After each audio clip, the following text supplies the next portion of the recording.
question. Listen, last week I was here and I had Tad on my show, and he put his top 10 list when I said he wasn't top 10.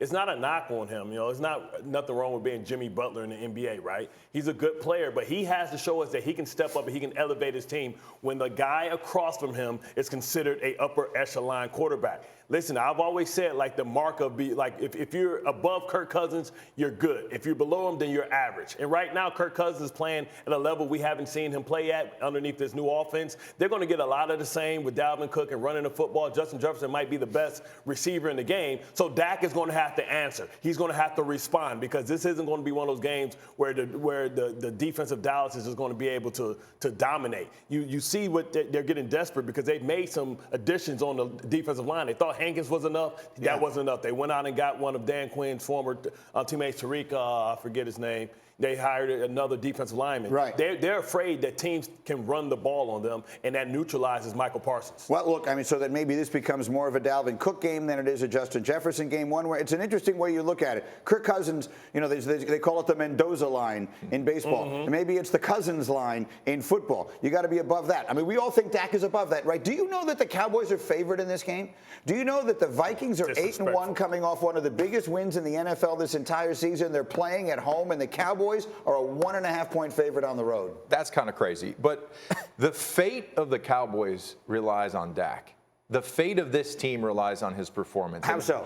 How so? You look at the Packers game. Those 2 interceptions were costly. That was the game. Basically the game. That's points. So if the Dallas Cowboys have expectations and aspirations to become Super Bowl champions, it relies on the quarterback. It relies on Dak to be a top 10 quarterback, not to be average. If he's an average quarterback and he makes the plays like we saw against Green Bay, they are not going to have a deep playoff run. They're not going to be a Super Bowl team. So for the Cowboys to go to a Super Bowl, Dak has to be a superstar. He cannot be average. If he's average, they're just an average team. No, I think that's fair. I mean, I think you can go to the Super Bowl with average quarterback play, but it's really hard.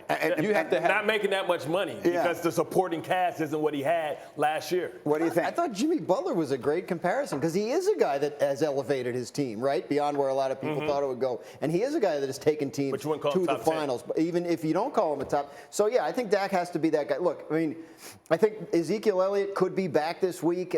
Maybe they hold him out one more week because they have the Thanksgiving game, but that makes them more whole in the run game, so they can maybe lean on that even more than as much as people wanted them to in the fourth quarter last week.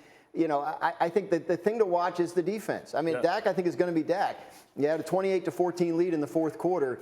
The defense has to hold it. DeMarcus Lawrence listed as a did not practice yesterday. I mean, if you're banged up on that defensive line, then Dallas is going to have a lot of problems that Dak can't overcome. There are a variety of reasons they lost that game, and I get it. The defense is supposed to hold a 2-touchdown lead, but the offense has to stay on the field a little more. They only ran 14 plays from that point forward. So there's a little bit of everything that goes into a loss that painful. Meanwhile, what does the table think? Let's take a look at the picks.